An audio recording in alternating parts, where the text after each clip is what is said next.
Good morning and welcome. This is Lita Downs from the Center for Faculty Excellence, and I would like to welcome you to today's webinar, Understanding Implicit Bias in Online Education.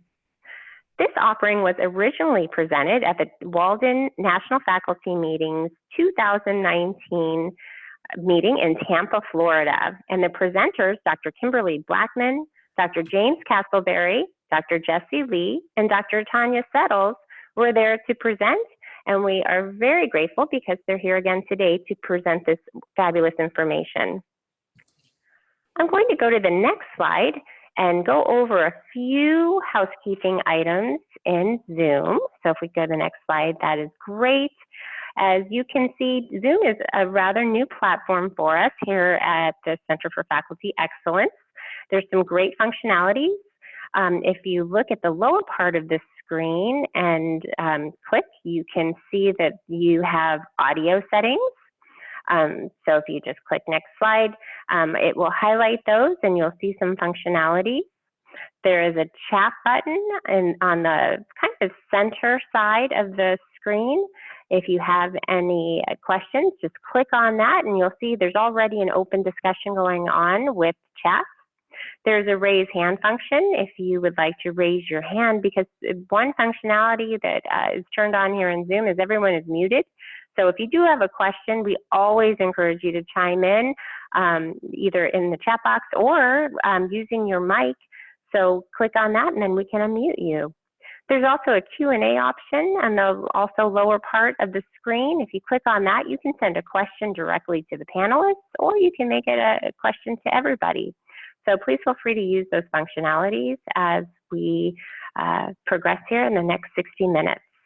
All right, next slide. And there are just some of the options popping up. You can see all those fun options: Q&A, question box. Okay, there we go. Welcome. So at this point, I'm going to turn things over to our presenters. I believe, Dr. Settles, are you kicking things off today?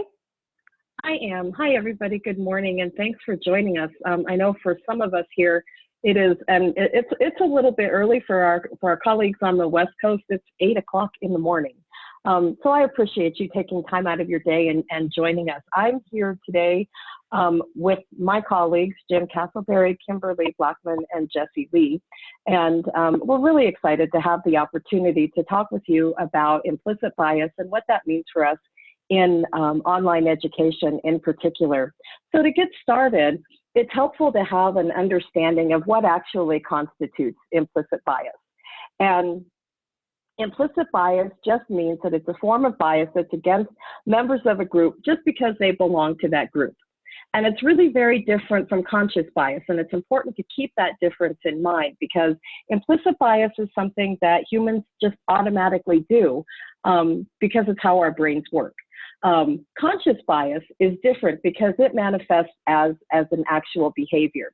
But the two of them are significantly linked, and there's a lot of research that actually demonstrates that they really are linked. So conscious bias has a tendency to manifest as an automatic judgment that might be based on stereotypes, but that's not necessarily always the case. It is unconscious. Implicit bias, rather, is unconscious, and it's relatively automatic. It's just something that our brains do because it's how we process information as humans. To consciously reject a stereotype or to consciously act on an implicit bias is where things become problematic, particularly in higher education and other types of professions, because people might hold negative associations unconsciously, but that in and of itself isn't really a problem. It becomes a problem for us as those manifestations of the implicit bias become a little bit more behavior-based. So brain work is unconscious. It's something that we're born with, and we only have conscious access to about 5% of our brains. And so we rely a lot for us to think, for our brains to do a lot of the pre-thinking for us. Human brains notice patterns. We make generalizations. We make generalizations about people. We make generalizations about places. It's sort of the saying that you've heard, don't judge a book by its cover. It's judging a book by its cover is how our brains work. And there's a lot of really good reasons for this to happen, because it helps us to make sense of environments. It helps us to assess risk and threats and danger, and it helps us to communicate. And it's important to know that most Americans actually hold some degree of implicit racial bias. But that doesn't mean, I want to say this really early upfront, it doesn't mean that because you have an implicit bias that you are necessarily a racist, sexist, ageist, or any of the other ifs. It just means that your brain is categorizing information in a strategic way. So when racial bias occurs, or implicit bias rather, you see it in all sorts of different professions and disciplines and situations. For example, there's a gazillion studies actually about implicit bias, where implicit bias has kind of progressed from that status of making decisions on an unconscious level to actual behaviors. For example, physicians might be more likely to recommend Black patients for surgery than less invasive treatments. There's some other studies, a lot of studies right now about policing, where police might be more likely to use disproportionate force against certain populations of people than others. Fascinating study found that female musicians are more likely to be hired if they audition behind the screen, and the decision makers, the hiring authorities, don't have any idea about whether they are listening to a Black person, a white person, a woman, an Asian, or anything. Women are more likely to be hired if nobody knows that they're a woman. There's a lot of information that says that judges are more likely to sentence dark-skinned defendants to longer sentences than they are white defendants. And here's the thing that's really important for us to know: in both traditional and online institutions, university professors tend to be more responsive to white male students. And that's really an important key, and we'll talk a little bit more in a few slides about what some of that research says and suggests. I see that we've been joined by Dr. Blackman. A lot of us had a number of meetings this morning, and so colleagues who are presenters, if you have anything to add, please feel free to interrupt me and jump right in with any comments that you may have. And I'll pause for a second and see if my colleagues have anything to contribute. Hearing none, I'm going to go ahead and talk about the implicit bias double jeopardy. Double jeopardy refers to a situation where a person is of two groups that may be subject to implicit bias, in particular race and gender. So a lot of research suggests that Latinas who are assertive are not viewed as being assertive in a positive way. They're actually viewed as being emotional or angry. Black women who are assertive are very often perceived to be angry Black women. Half of Latina and Black female scientists have been mistaken for administrative support staff or custodial staff. Half of scientists who are women and a person of color are very often perceived to be a member of administrative support or custodial. And here's something about higher education in particular: that stereotype of Asian American women as being good at math really helps them with students and colleagues. However, when they exhibit assertive or masculine behavior traits, they face a certain degree of backlash because they're perceived as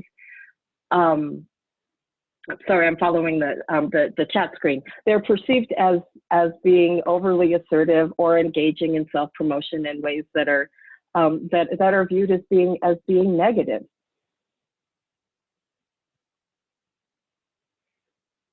When you're dealing with implicit bias with students, those studies that we looked at, and we looked at quite a few, tend to involve simulating faculty-student interaction. So there's a couple of studies in particular where researchers use simulations that actually mimic student interactions with faculty. So in those cases, this is really relevant for us because most of our communication with our students occurs through email. It's never a face-to-face encounter. So in one simulation study, faculty received emails from fictional students who wanted to schedule a meeting either that day or within 1 week to discuss their academic program, and the signatures on those emails signaled race and gender.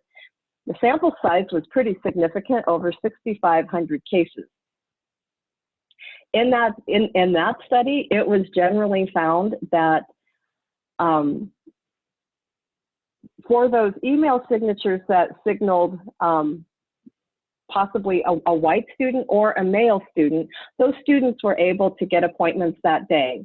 In cases where the student was perceived by the recipient of the email to be a person of color or of a non-dominant ethnic population or a woman, sometimes that student, very often actually, that student never received a reply to the email, and their appointments, if in fact the professor scheduled them, tended to be further down the line. They would, schedule not within a day or a week, but maybe in 2 to 3 weeks later.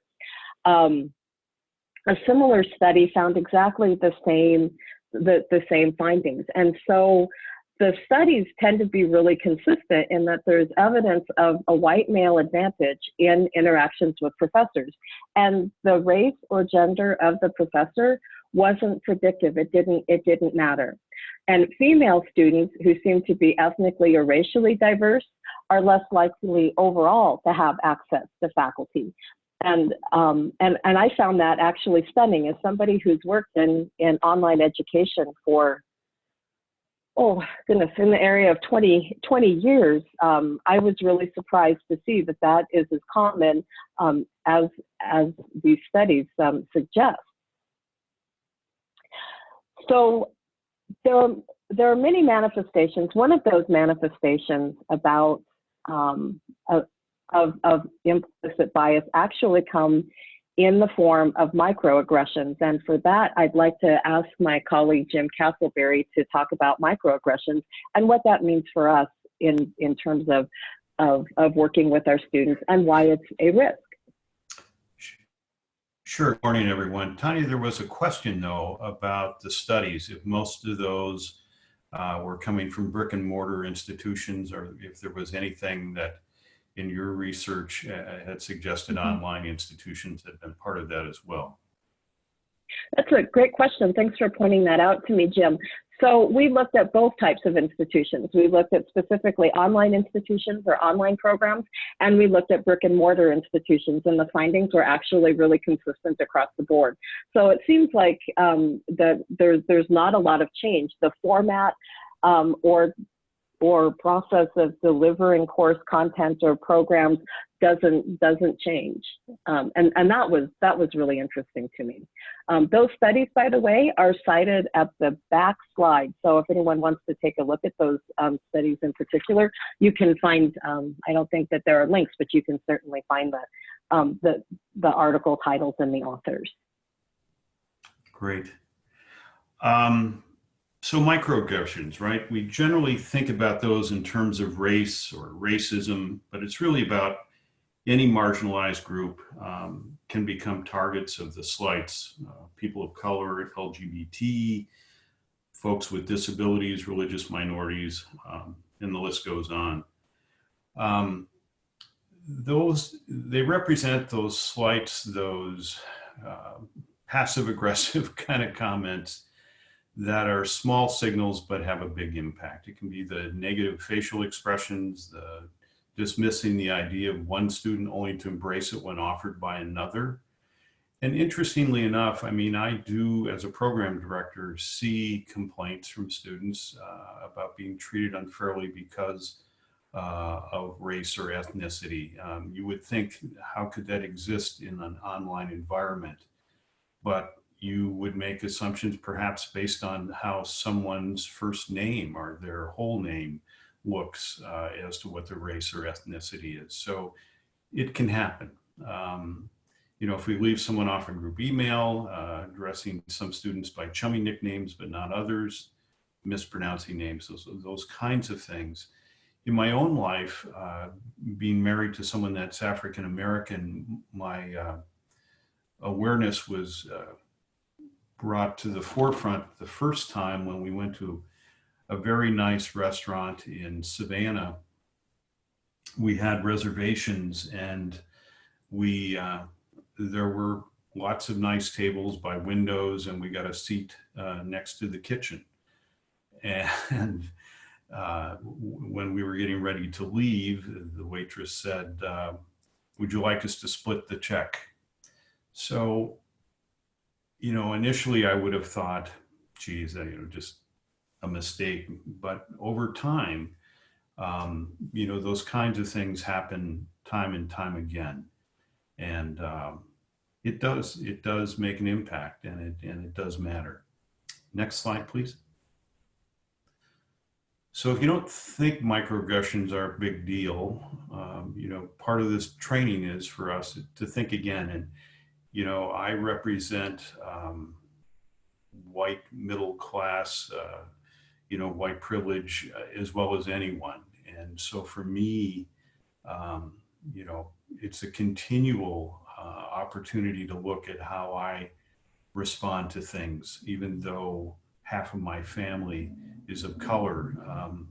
I still mess up, right? I don't do it consciously, but they're those unconscious things that we think or say that just continues to be an area for me to work on. So this part here, microaggressions can be used as evidence of illegal discrimination. We don't have any real case law that rests specifically on microaggressions, but we show it as a pattern of harassment in the workplace. And there is plenty of case law to that. I belong to American Bar Association's Committee on Ethics, and we've been doing a lot of work as it relates to implicit bias in the judiciary, the comments, you know, these microaggressions we hear from the judges. So we're certainly getting better, but we do have a long way to go.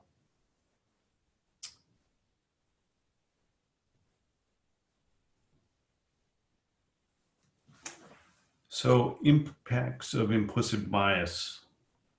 Outward manifestations of implicit bias can be discriminatory in nature and contribute to disparate impact, hostile work or learning environments. Again, there is a lot of case law now that's looking at this as a pattern of conduct in the workplace. Could also be with an online instructor.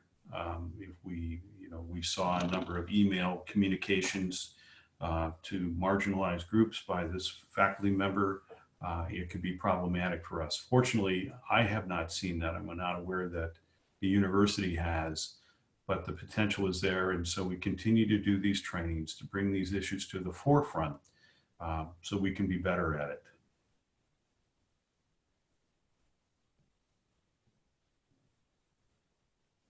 And I think that there's something important there too, is that, you know, faculty aren't the only people who show evidence of implicit bias. I can remember a situation several years ago where a student assumed that a faculty member was biased against African American students because she was white, and the student just made that assumption.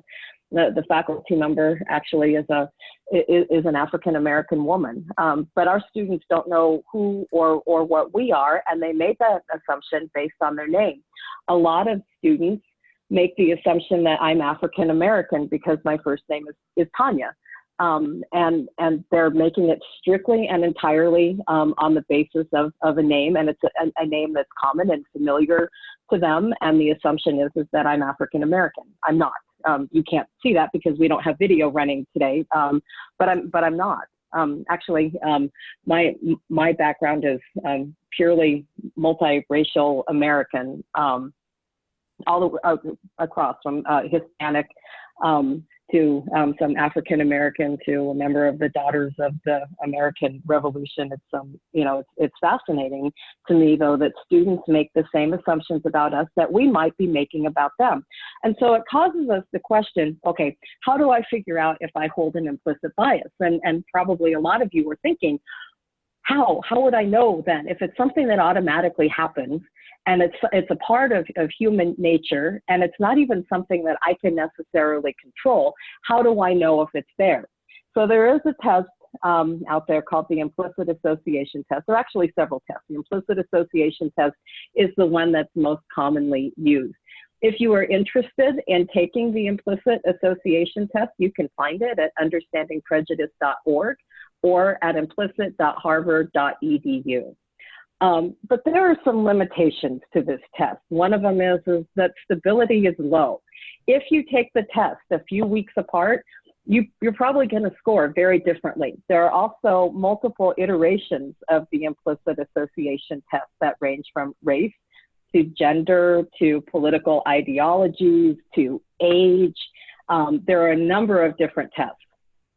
And one of the things that most research has found, not all research, but a lot of the research, particularly research that's critical of the IAT, is that the correlation between IAT scores for individuals and discriminatory behavior is actually really small. So that link between implicit bias and explicit bias is something that people are, I'm happy to say, really learning to manage and understand and deal with on an individual level. One of the other things to keep in mind about the IAT is that, as with most measures in psychology, it's predictive of how groups behave on average, but it doesn't necessarily give a lot of insight about how individuals might behave. So it gives you something to think about, but don't take the implicit association test. Take it, experiment with it, play with it, use it as a mechanism for personal insight. But if you score in a way that suggests that you have an implicit bias, don't assume that to mean that you are, that you're racist, sexist, ageist, or any of the other ists. So when you take the implicit association test, there's a slide on your screen from Project Implicit that shows a sample slide. It takes about 10 minutes to administer. There are several, I want to say there's 51 different tests that you can choose from. You get the results immediately, but they're a little, the results might not be entirely accurate. Generally, what the implicit association test looks at is the response time. So it'll give you pairs of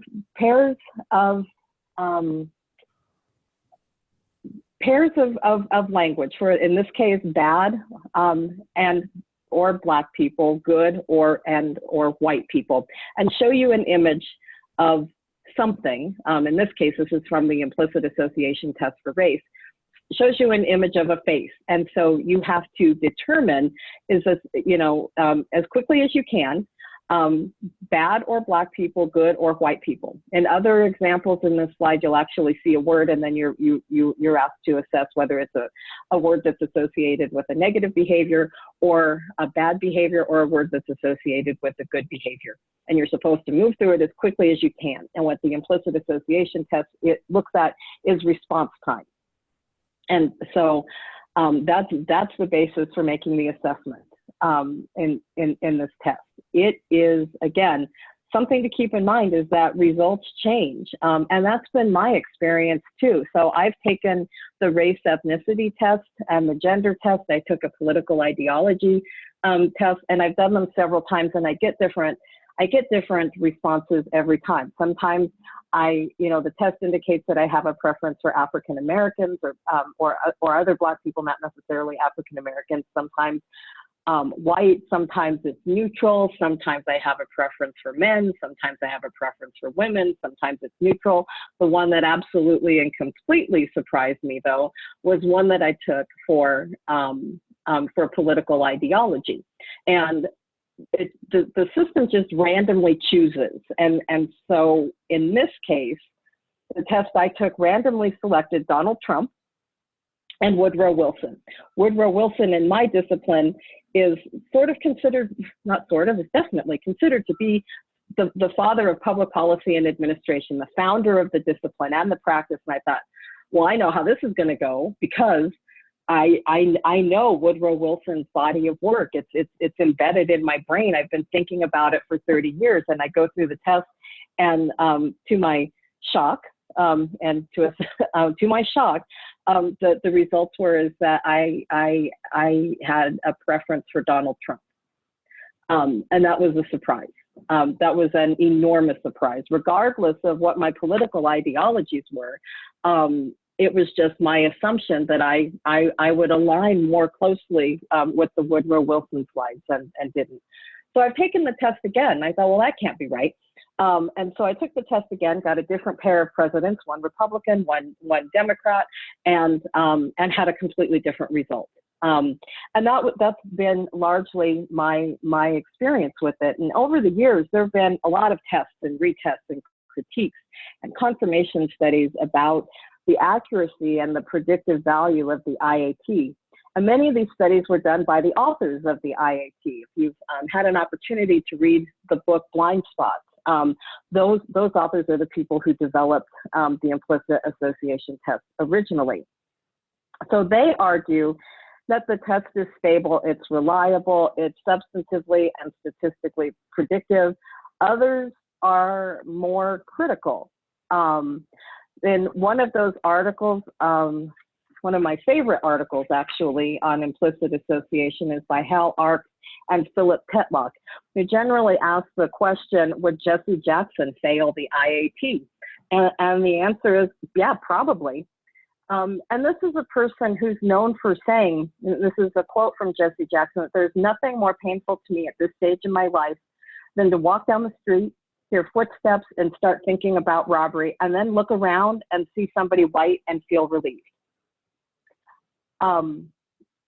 The implicit association test is very,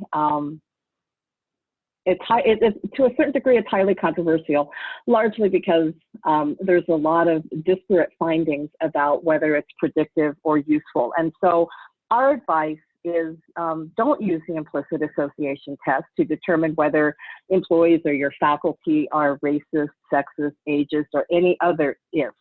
It is not a predictive screening tool. And there are some organizations that have decided to use the tool this way and include it as an HR screen to determine who they want to hire for positions and who they don't. Some very large corporations in the United States have signed a pledge that essentially says that every incoming employee or every applicant will take some iteration of the implicit association test. And for those for those who show a preference or tendencies toward implicit bias are not hired. We don't recommend that you do that because we believe the research that we've done and the studies that we've engaged in say that implicit bias rather exists in every human, and it's really what we do with that knowledge about ourselves and how we interact with students that makes a difference, not whether the implicit bias is there at all. So with that in mind, I am going to share, turn the presentation over to my colleague, Jessie Lee, who will give you some strategies on how to confront implicit bias and interact in a more positive way with students. Good morning. Good morning. Listening to everyone speak earlier, we talked about the implicit bias and how much it's like a bad habit. Well, a lot of times as adults, we just got away from correcting bad habits, or at least acknowledging that there's a bad habit, either from someone else or ourselves. As earlier, Dr. Castleberry stated, how sometimes we go through things and we don't try to correct that behavior. Even at the Gaylord, coming for a residency, I had an elderly young lady come up to me and ask me to check her bags. I was standing in line to check in. Well, there's two options we could have: ignore it, get upset, or try to correct the behavior. So at that time, I instructed her what I did for a living, And I also went to check her bags in as well. But at that same time, I showed her who worked there. Now, no matter where I go, whether it's Target or anywhere else, you go in places and people will assume you work there. I've been everywhere but a Walmart greeter so far. So far, so good. But when we see a bad habit, like anything else, and we have, the best thing we can do is correct it. I see it online where I had a student will complain about their professor. As stated earlier, they think their professors were biased, or they felt that they weren't providing them with their needs. And then when I looked at their professor, they had no idea that the professor was from the same nationality as they were, and maybe from a different region. So some of the habits we have are maybe not just race related, but they're also geographical as well. And the one other thing we talked about when we talk about giving up being color and gender and age blind, I think that in my experience in life, that those individuals who have embraced my success doesn't necessarily reflect the color of my skin or my gender or my age. So being open to that and allowing other people to be open. Don't just approach someone just based on their color or their gender and approach them a certain way. That shows an implicit bias that you may not even be aware that you're doing. So just understanding that. So in looking at that, and someone's moving the slides around pretty quick. Okay. Sorry about that. That was me. That was an accident. not a problem. When I open up the class, I have been considered Korean or any other type of Asian just by the name of Lee. So, and I advise my son never to leave the house without his driver's license, because when you go to the database, you won't find your driver's license pretty much easy. Lee is a very popular name. When everybody asks me what's the origin of it, when I go to look it up, it goes across Europe, Asia. It's a very popular name. So people, everyone assumes based on where they are, their own biases or implicit bias, that I may be something other than what I am. As far as, when you look at age, most people, when they look at you, they don't really know how old we are, and they just assume, even ourselves. I had a young lady open the door and she banged it up on the wall, and I said, wow, what are you, a Bionic woman? And I had to look at my age. She looked at me like I was crazy, never heard of the Bionic woman. So again, as we teach, as we try to associate other things, that we need to be aware of those things as well. Being aware of our own bias, I've noticed that sometimes I may be biased to millenniums. And when I start to really look at those biases, and I'd say there's really not much difference as far as when we reach a certain age, as we get older, I want to do less as well and get paid for it. They have that same philosophy. Yes, we might have worked 30 years or so for it, but that was a bias that I had. So I had to keep a check of that not every millennium understands that they do have to earn what they're getting, and they work hard, and we both look for similar things. We try to work smarter, not harder, and we try to do things. So I try to look for more similarities than biases. So just paying attention to those biases as well. Even when it comes to age, I want to come out of retirement and start playing basketball. I went to a court, there was a guy there 70 years old. I said, wow. I said, if he can do it, I can do it. And same thing. So just being aware of our own biases and knowing that it does make a difference, and we can make a difference as well. It's no different than when we're going to look at a car, and I walk in a car dealer and they send someone up maybe the same complexion as I am, and I will go look for someone who is more seasoned. So I'll go look for an older person that may have more knowledge in the field, only to find out they really didn't know much. They were just transitioning in that particular area. When we look at the empathy and communication through our teaching strategies, a lot of times we see our international students, And sometimes I hear through either grade appeals or some other type of a complaint that sometimes we automatically assume, and this is coming from international students who have spoken to me, that we assume that they cannot write or they write like they speak.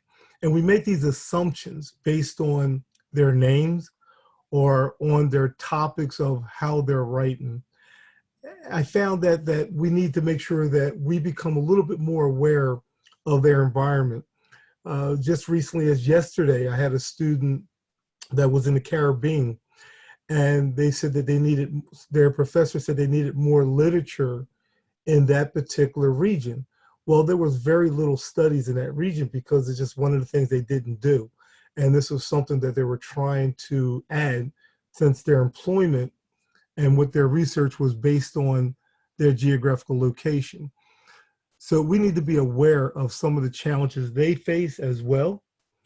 And so sometimes when we take on these international students, we find ourselves learning as much as we're teaching, and we need to be open to that as well. So I found that to be successful when dealing with students from different geographical locations. Just the word respect, when we grew up saying yes sir, yes ma'am, I was at a residency in Georgia, and the young lady was really offended. She said, I would never tell my child to say yes sir or yes ma'am. She felt that it was a sign of past slavery and other things. And I felt that, well, what about your parent? How do you want to be treated? You know, I have issues with that.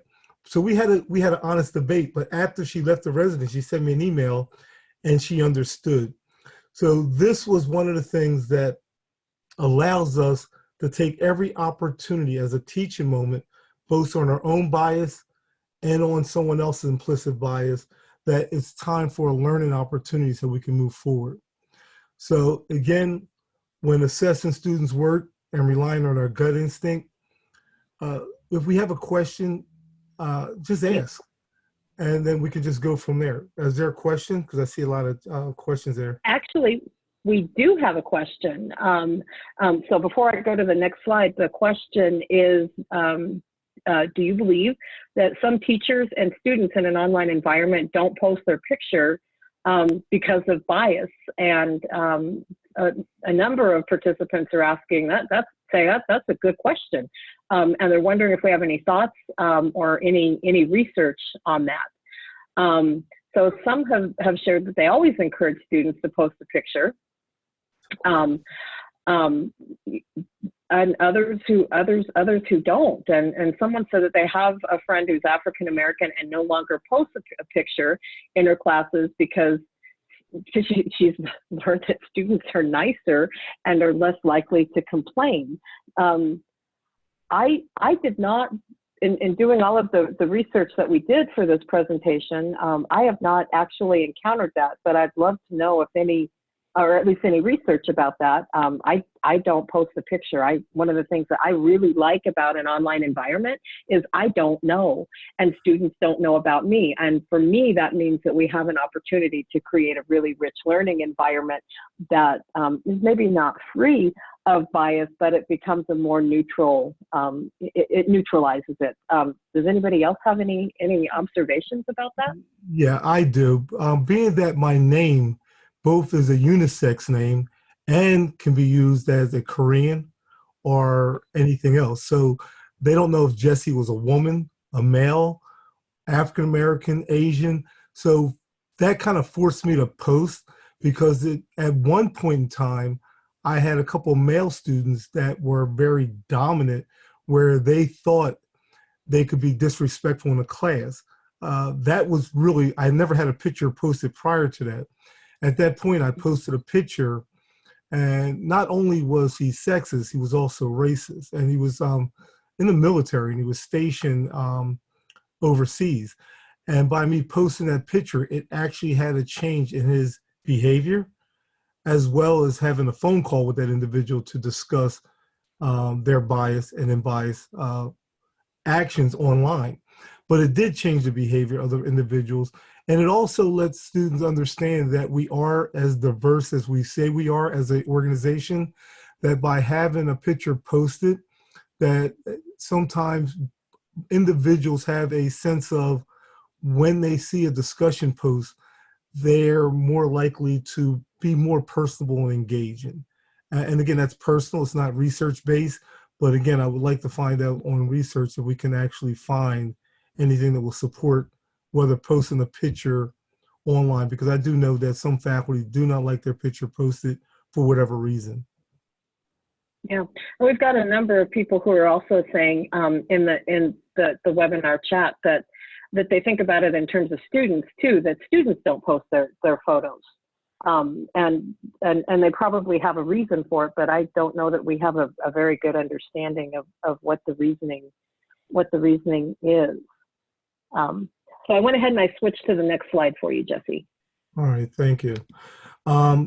Being attentive to our behaviors also linked to stereotypes. When we're looking at our behaviors online as well, and sometimes when we're asking questions or redirecting questions, sometimes we may have a tendency to focus on one or two students more than others. Subconsciously, maybe they may do something to draw your attention to them, but we need to be aware of that so it doesn't seem like we're actually picking on one particular individual or group based on anything else. When we also think about members of stereotype groups as individuals as well. When we look at some of our students from the Caribbean or from West Africa and actually from Europe, and we start to apply stereotypes, and most of the time it's reference to what they're doing, their research topic, where a lot of them, they want to save or change, or they're going to save Nigeria. And I'm just using Nigeria because it comes up a lot. And their research is going to change the whole complex of their particular area. And how we approach that and let them know that we're just trying to add to the body of literature and not actually make the change, but to continue to take small steps towards that. Depending on how faculty and how we approach that, we can actually disengage that individual by the way that we speak or address to those individuals as a collective group. And sometimes not valuing what they have to say. And like I had a student say, why do we use APA?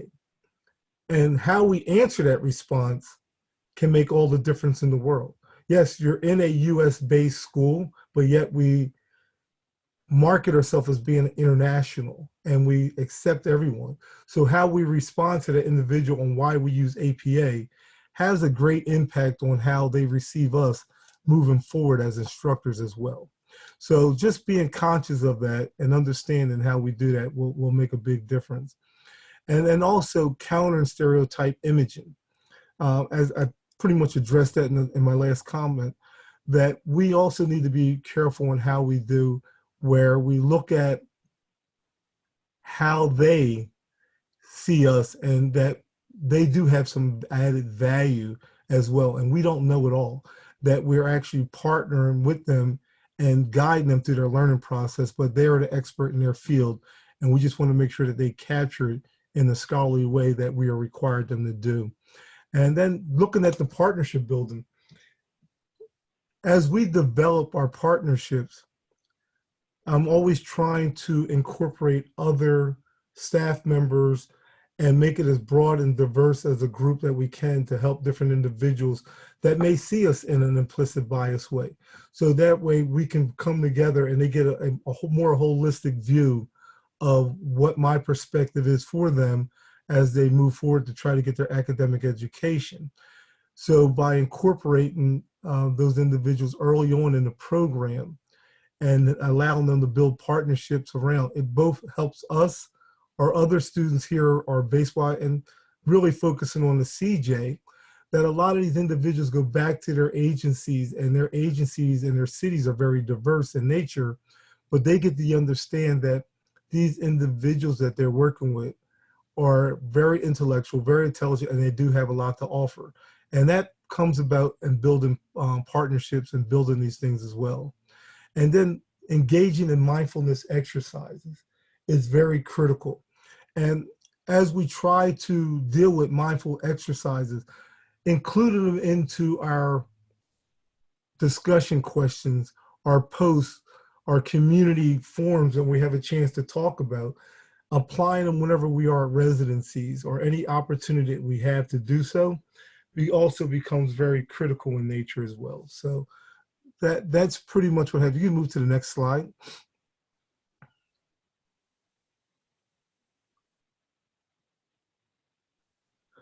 Tanya, is this your, okay. Implicit bias, basically, we know it's already a natural human and doesn't mean that we're a bad person. As I stated, I can walk into a store many a times and people will have me working as a Target employee or a hotel employee or whatever. It just allows us to just take that opportunity to make it a learning opportunity as well. Consider ourselves self-knowledge of implicit bias as an opportunity to challenge on how we think about the world and our environments and our students in a positive way. Every day I have to challenge myself when I'm dealing online. I don't know who I'm speaking to, but when I read some of the things that they write, I can start to pick out their biases. So now I go back and I look at some of the things I wrote and see if I had any biases in them or implicit biases that I just wasn't aware of. So as a leader, I look at opportunities to continue to seek implicit bias by checking myself whenever the opportunity comes. But I encourage people to walk up to me that if I said something unconsciously, that we need to make it an opportunity that we get to talk about it and not walk away angry about it. And it's just another opportunity to check ourselves to see what we might have done or did not do, and maybe we could have done it another way. Accountability, it decreases the influence of implicit bias. I hold myself accountable, but I also try to reach out to other people to hold me accountable so that if I did something or I said something that I wasn't aware of, that it's really important that someone brings it up to my attention. And high performance organization, we always focus on diversity and inclusion, but we need to make sure that it reflects in everything we do, whether it's our policies, our hiring practices, and everything we do. We just can't talk it. We actually have to practice it. And not only do we practice, we have to embrace it in everything we do, whether it's performance evaluations on how we treat our students, how we treat each other, and how we look at ourselves as well. At that point, I am done on that one. Can you have the next slide, please? So the next slide is just some selected references and resources for anyone who's interested. I've got a whole stack of resources here. Interestingly, one of the articles that I found most interesting is written by a person named Jesse Lee Jackson. No relation to, I don't think, unless you know something I don't, Jesse, and I don't know if this is, I do not know if Jesse Lee Jackson is male, female, Asian, African American, but it did sort of make me think about this, that I kind of quickly assumed that this was a woman, and I don't actually know that. So with that, we'd like to open the floor for any questions that you may have. We have a few minutes left. Does anybody have any questions or comments, ideas, thoughts, anything they'd like to add? Tanya, there was a question in the Q&A that I responded to, and it sort of went along the lines of, are you suggesting that implicit bias really only relates to, women against men, one race against another? And my response was, it's normal. It unfortunately or fortunately belongs to all of us. It's just simply one of those things that we need to work on in creating our own personal awareness. I completely agree with that. I think that understanding what implicit bias is and where it comes from, and that it is a very human response to our environments, is really sort of half the battle. The other half of the battle is making adjustments where we need to about our behavior and our interactions with students. So we do have a question that asks, are there 2 or 3 strategies or solutions that you would say are good next steps after the webinar?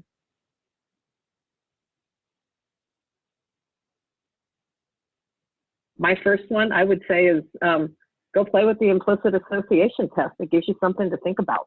It might, it might provide you with some personal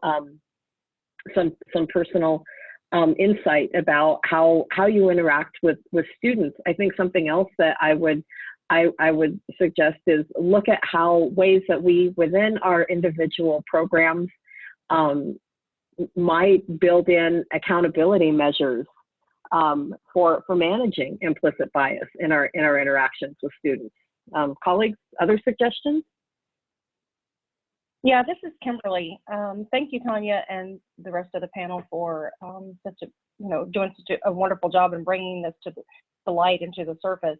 And to help answer that question about the strategies, as next steps, I would recommend not only thinking about how we can incorporate this into our daily lives and to our programs, but taking the time to be very self-reflective.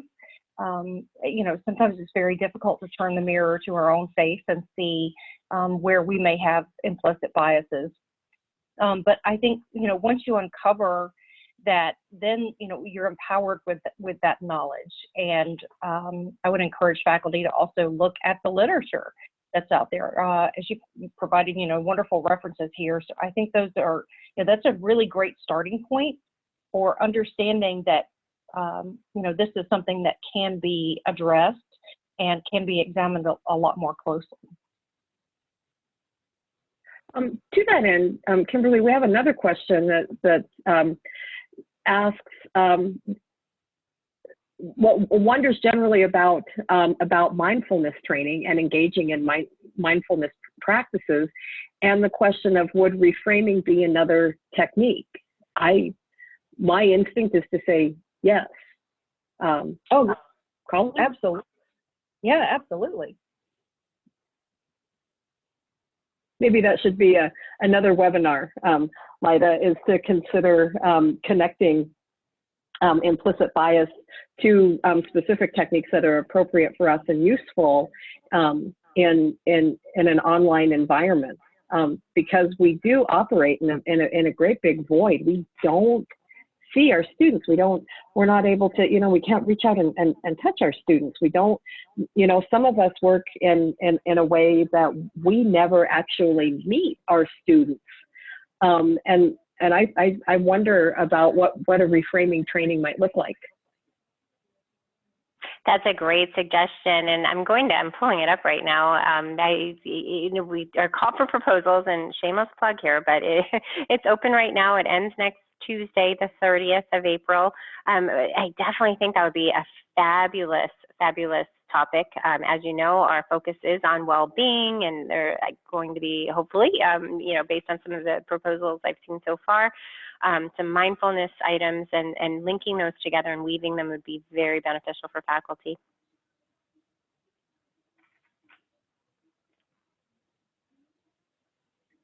Do we have any other questions? I know we're coming up on the top of the hour and everybody's got a gazillion meetings and students to meet with. Are there other questions that we should be answering or that you have?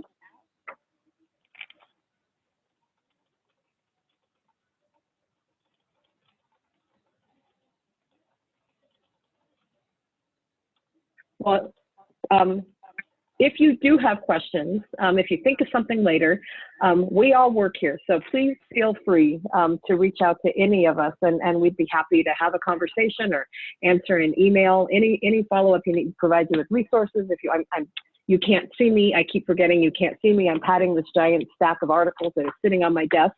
And Lida, we also have a survey about this. Did you want to talk about that survey? I see that you posted a link, and I've got it up on the slide. I do. Thank you so much. As always, your feedback is imperative for our webinars to continue and for our presenters to hear about the positives about their presentation, and maybe some suggestions, that you may have.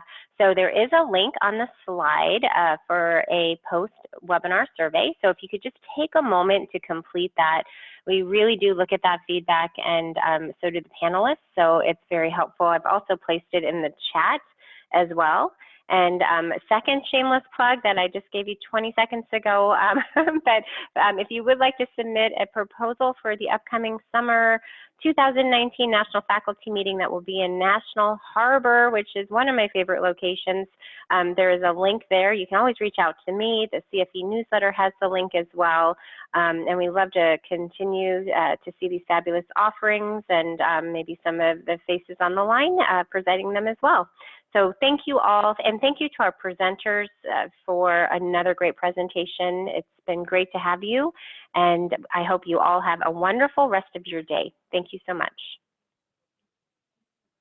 Thanks, everybody. Thanks for joining us. Thank you.